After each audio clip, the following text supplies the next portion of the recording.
Hello, good evening. Welcome to North West Tonight with Roger Johnson. Thank you for your company on this Monday evening. Our top story. As the Casey report says, Greater Manchester's grooming gangs are disproportionately Asian. A victim tells us they were ignored by... They had these views that victims were either prostitutes or just used goods. In response to the report and after months of pressure, the government's confirmed a full national inquiry into the grooming gangs. Also tonight, what to do about rubbish, whether recycling centre appointments or stinking landfill. We'll start a new series. Problems at Parklife, one of our biggest festivals, leaves fans disappointed after health and safety issues. Ready to serve up success, Liverpool's Neil Skupski on the search for more grass court doubles titles. And it's been a fairly pleasant start to the week. Some of us have seen some lovely spells of sunshine. Now, do join me at the end of the programme because I'm going to be talking about the potential for a heatwave.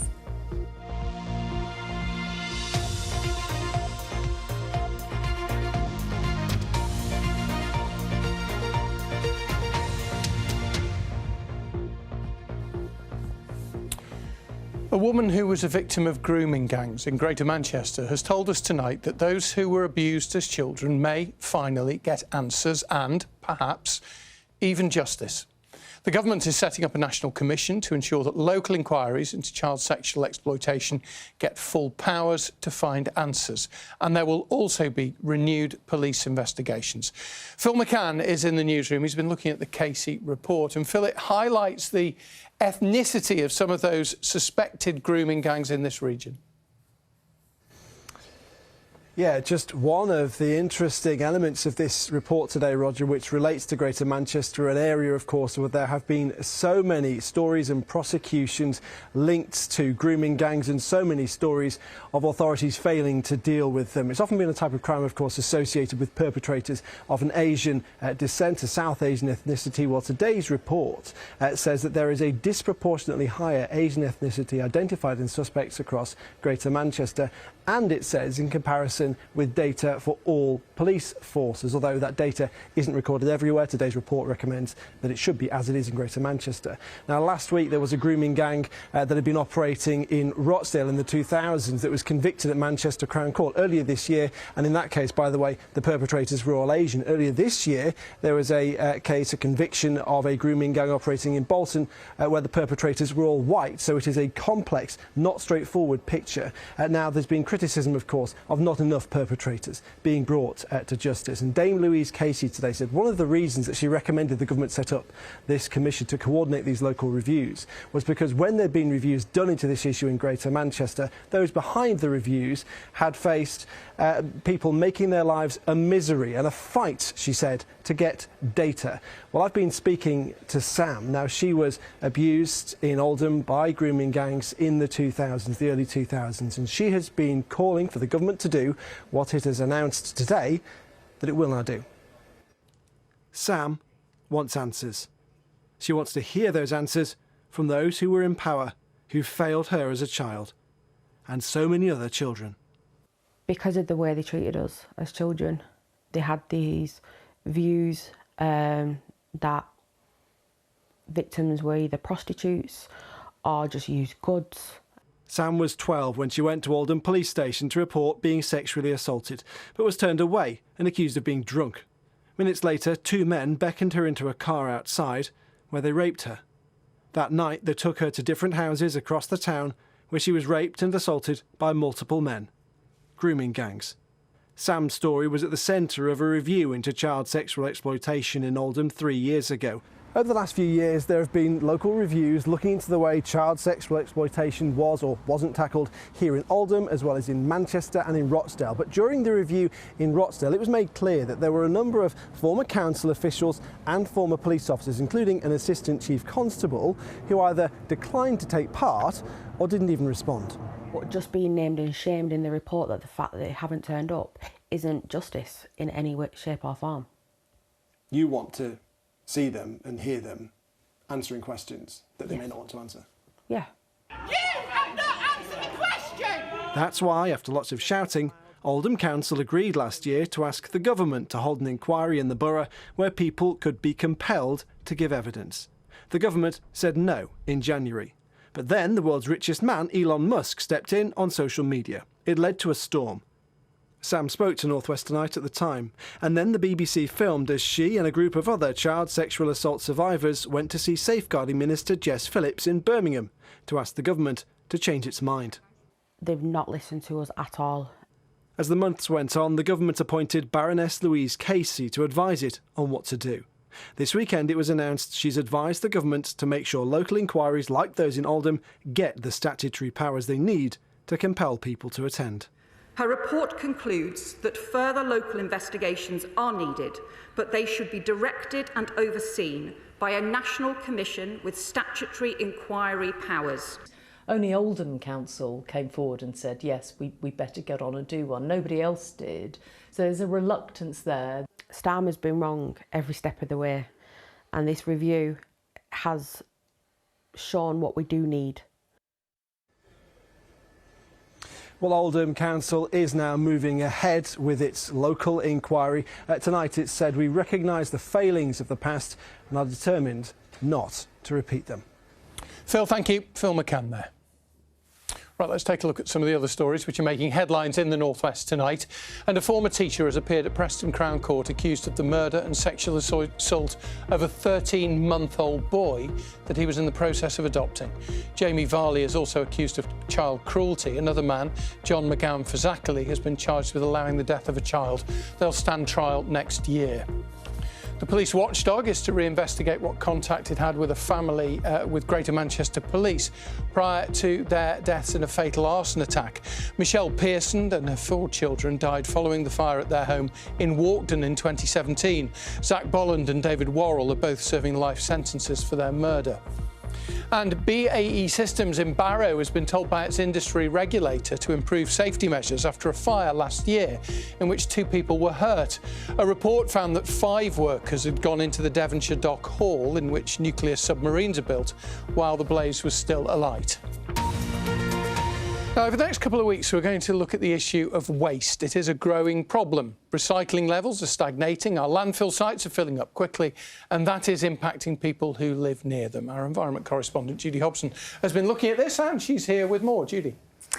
Thank you, Roger. Yeah, it is a real problem, and of course it's not going away. Recycling plastics and glass bottles isn't an easy process. You know, one of the biggest problems is people putting the wrong thing in their recycling bins. Well, according to the latest figures, we create almost 3.5 million tonnes of waste a year. Just over 45% is sent for recycling and almost 43% is burned, and that's often to create electricity. But a large amount still goes to landfill. In fact, we bury more than 8% of our household waste. That's 290,000 tonnes a year. There are 48 landfill sites in the region, 20 are full, and the rest are filling up fast. Well, I went to Accrington in Lancashire to find out what it can be like for residents living near to a landfill site. Winnie Hill landfill site in Accrington. It's been operating since the 1970s and takes household waste from across East Lancashire. But the site has grown and it's now expanding towards residential areas. It's best described as being horrific. The mess that the gulls drops in on your vehicles, on your homes, your driveway, your garden furniture, your washing. The smell, depending on the wind direction, can vary from being mild to absolutely disgusting. It's basically rotting food waste. A spokesperson for Suez, which manages the site, said it was regulated by the Environment Agency. Lancashire, it says, has one of the largest seagull colonies in Europe, and since the pandemic, the gulls moved inland to find food. As the birds are a protected species, we are able to take non-lethal preventative measures to ensure the seagulls do not feed from the site, such as the use of gas cannons, blank-firing pistols, pyrotechnics, lasers and birds of prey. Suez also says it regularly meets with the local community to discuss local concerns. It manages the smell by waste cover and landfill gas controls. But many residents say the site still impacts their lives. We want this site closed.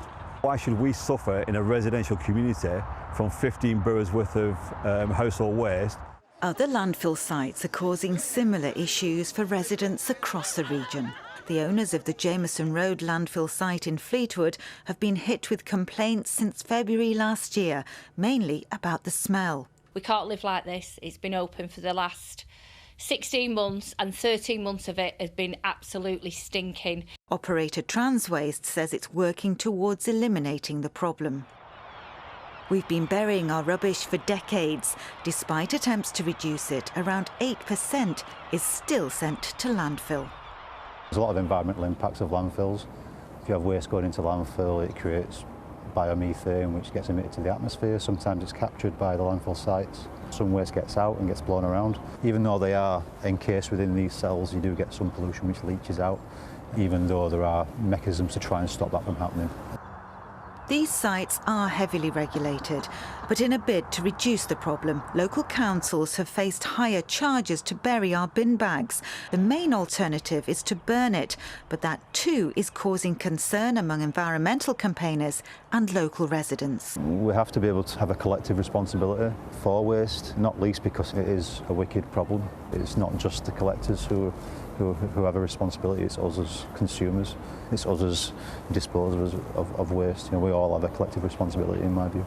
Many councils have stopped sending household waste to landfill, but while some still do, communities will continue to bear the brunt. Judy Hobson, BBC North West Tonight, Accrington. It is an interesting issue, isn't it? Tomorrow, Judy will be looking at the impact of burning our rubbish in incinerators.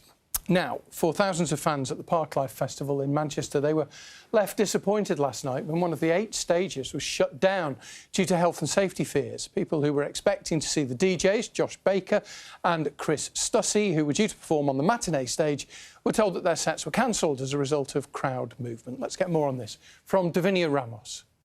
This video, sent to us by a fan at Parklife, shows how thousands were queuing outside the matinee stage to see DJs Josh Baker and Chris Stussy, 2 huge names in house music.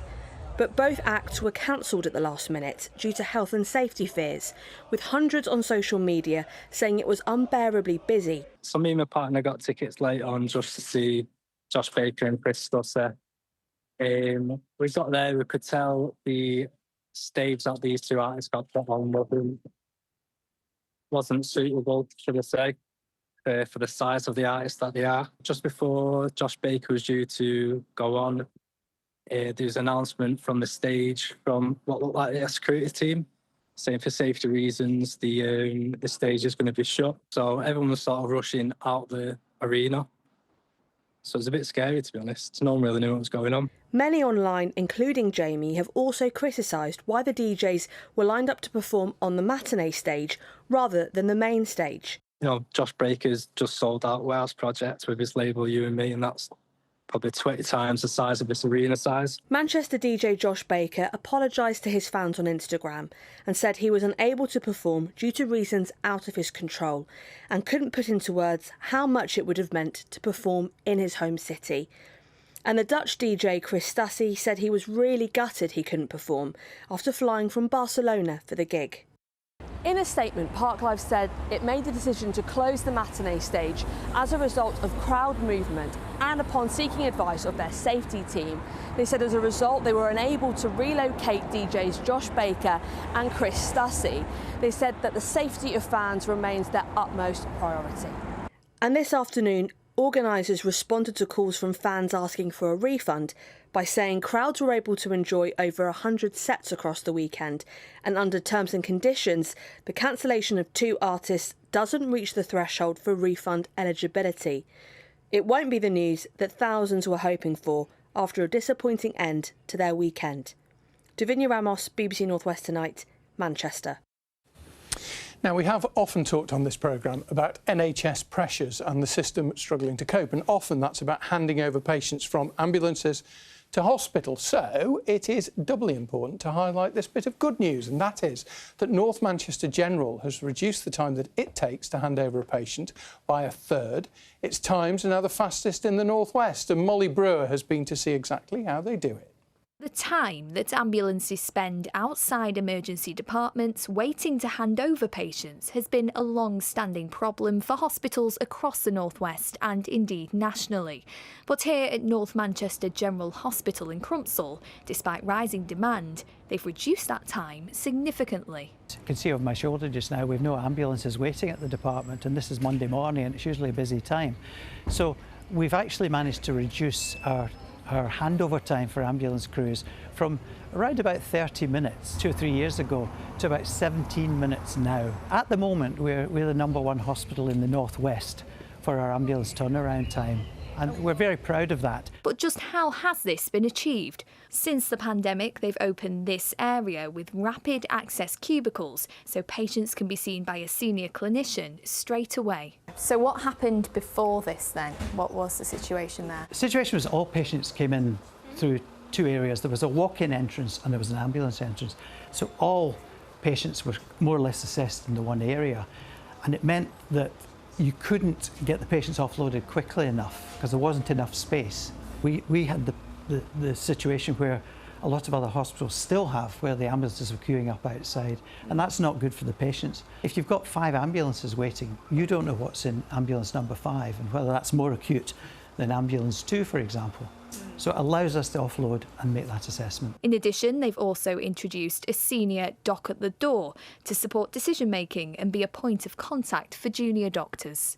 And this has all been done with patients at heart. Because of this new system, they're being seen quicker, being sent to the right department, but also the ambulances which are being offloaded behind me can attend other emergencies. Within my world, within the ambulance world, time really does matter, and time is one of our measures of quality of care. So the sooner we can get to patients, especially our critically unwell emergency cases, then the outcomes for patients are immeasurably better. And we've seen that within all of our indicators within this area. I think positive story and good news in the health services seems to be difficult to come by, but we feel that we've managed to achieve something here that we can be proud of. Molly Brewer, BBC North West Tonight, North Manchester. And nice for us to be able to report it too. Now, here are some of the other stories that people are reading this evening from BBC News. And the Queensway Tunnel Monument will be rebuilt in Liverpool half a century after it was demolished. An identical black marble column has remained at the other end of the tunnel in Birkenhead. Construction of a controversial new petrol station in the heart of the Lake District has been approved. Opinions are divided, though, about the facility in Hawkshead. And an escaped mongoose from the Isle of Man Zoo has been spotted in Douglas. He's called Jeff, and he tunnelled out of his enclosure. You can find out more at bbc.co.uk/local news, or, of course, you can have a look at the BBC News app. I don't know if you've seen it or heard it, but the Alzheimer's Society has been running a really powerful campaign in recent months. It's called The Long Goodbye, and it centres on the way that dementia brings waves of grief, as a loved one's personality, characteristics and skills often disappear one by one. Well, Jenny Harris from Manchester knows all about this. She's watched her mum, Vivian's decline, and has recorded it in photographs. Jenny's taken around 1,500. And now she has her own exhibition called Our Long Goodbye, as Anna Jameson reports.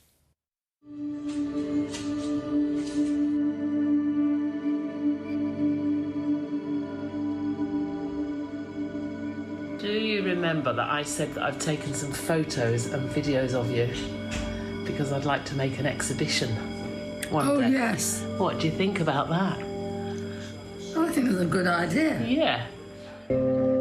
This is not an everyday exhibition. I started taking photos in COVID when we weren't allowed to visit her, so through windows and so on and so forth, and then care homes obviously opened up again, but I carried on taking the photos, and I said to a friend who's an artist, I think these might have a bit of merit. Some of these are quite arty, aren't they? There's lots of things I've chosen not to show in this exhibition as well, which are probably just the slightly more brutal end of things, just because I'm not sure what my mum would have thought about that. Jenny has taken 1,500 photos. And with each click of the camera, she's not only captured the personal challenges of dementia, but also the moments of love, joy and connection. People wanted to see a photo of mum pre-diagnosis, so I found this one, which was from my brother's 50th in Brighton, and I just love how beaming she is on it. There's so much energy in her eyes, So I thought that was a nice photo to include. She's got a cheeky glint in her eye. She's very cheeky. People still say now she's very cheeky. It's called Our Long Goodbye. Funded by the Arts Council, it will tour towns and cities across the north. It's not a light title, that metaphor of the long goodbye. I know amongst dementia communities it's not seen as a positive thing because it's like as though you're saying goodbye to somebody while they're still alive. So I know this is me wearing my heart on my sleeve, and I'm happy to do that, but I'm hoping it will help other people maybe write about it and talk about it, and other people who don't know much about dementia to start conversations about it. Visitors are being encouraged to write a message about the exhibition or their own experience with dementia. They can either keep it on here for visitors to see or post it privately in this box.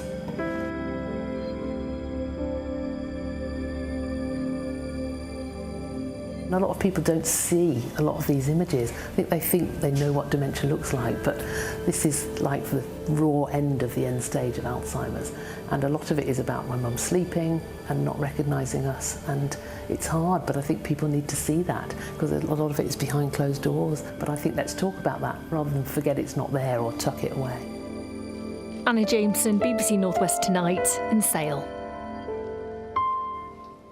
Jenny Harris talking to Anna Jameson, and as Anna said, that's going to be touring around the area over the next few months. Now, let's move on to sport. Ian is here. We've got high hopes for Wimbledon. We're talking summer sport, which is nice. Yeah, we have got high hopes. So just a fortnight, Rog, until Wimbledon fortnight. And unlike when I was a kid and British competitors would routinely suffer first-round defeats, these days there's always some cause for optimism, not least in the men's doubles, where 2023 champion Neil Skupski from Liverpool will again go for glory. He and his partner Joe Salisbury recently reached the final of the French Open and are now into the last 16 at Queen's Club. Neil's been speaking to Julia Bold. Growing up, the future Wimbledon champion used this shortcut from his back garden to Palmerston Tennis Club in Liverpool. Now he's back as a three-time champion with his coach and big brother Ken on the very courts where it all began. Yeah, I mean, it's quite crazy, really. I think my dad chose it because he wanted his sons to play tennis. But yeah, obviously my brother before me, 6 years older, he started playing tennis at a very young age. I think it was 3, and then yeah, ever since I was 3, I've been able to hold a racket and play with him, and I've obviously looked up to him. He's pushed me along the way. It's 3 years since Ken Skupski retired from playing himself and moved into a coaching role. Back home ahead of the first grass tournament at Queen's Club, he has hopes his brother isn't finished yet when it comes to adding to his Grand Slam wins. I've always felt like I've been part of the team, even though I've never, necessarily coached him from a young age. I always felt like a big brother mentoring him, and he's learned a lot along the way. All the things that I did wrong, he's sort of been able to avoid them situations. So yeah, it's a part of my life that I've always sort of enjoyed, and now I'm officially his coach. Things have gone pretty well, so I'm really happy.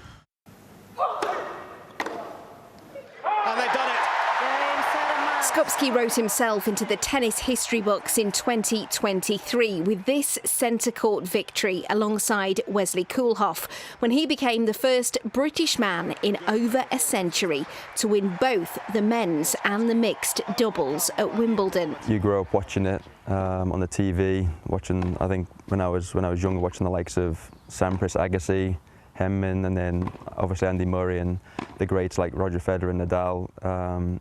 9 or 10 years later, I'm picking up the trophy as the men's doubles champion. Yeah, I can't really describe it. It's an amazing feeling. It's something that I'll never forget. Now he's partnered with fellow Brit Joe Salisbury. They know being home favourites will mean they're in the spotlight this summer. And as he makes the final preparations at the club that supported him from day one, it's a reminder that dreams do come true. Julia Bold, BBC North West Tonight, Liverpool. Skupski and Salisbury are due to play fellow British pair Jacob Fernley and Cameron Norrie in the round of 16 at Queen's Club tomorrow. Well, Wigan Warriors closed the gap on Hull KR at the top of Super League after a dramatic late win over strugglers Huddersfield Giants. With just 5 seconds remaining, Jack Ferriman's second try clinched the points for the reigning champions, who won 22-18. Warrington Wolves lost at Leeds. St Helens thrashed Salford Red Devils, while Leeds Leopards here beat Wakefield Trinity in a thriller. Joe Offa Hengari with a late try as his team won 24-20. A bit of football now of sorts. Soccer Aid took place last night at Old Trafford. 2 teams representing England and the rest of the world helped raise an incredible £15 million for UNICEF. Among the mix of former footballers and major and minor celebrities was Salford YouTuber Angry Ginge, who's rapidly becoming A-list. There he is. He got the Player of the Match award, but even better than him was former Manchester United and Manchester City forward Carlos Tevez, who took it very seriously and scored 4 goals as his team won 5-4. That's all the sport for tonight. Very short one. We're going to talk about another niche trophy, the Club World Cup tomorrow, involving Manchester City. And as you can see, I've stapled my scripts together tonight on my mum's advice, so everything went smoothly. So you didn't forget what you were talking about. Ian, thanks very much. Right, let's quickly pass the baton straight on to Kay. How's the weather looking? A tale of two halves this week, Roger. We are going to be talking about a heat wave at the end of the week. Quick look at your photographs from today. We did have a fair amount of cloud around for some. We did get some temperatures just around 16 degrees, but we also saw some great spells of sunshine. So it's been a bit of a mixed bag today. How are we looking? Pardon me. Thank you for sending your photographs in. If you want to join me, you can do so on Weather Watchers or follow me on socials. So, how are we looking in detail for this week? Like I said, tale of two halves. Slightly cooler. Tomorrow it will be cloudier. It's going to be a little bit damp with some patchy outbreaks of rain. High pressure, the Azores high is building as we head through this week. With the winds becoming more east to southeasterly, it's going to end up being dry, fine, sunny and hot. I know not everyone likes the heat, and there will probably be a heat health alert issued for tomorrow.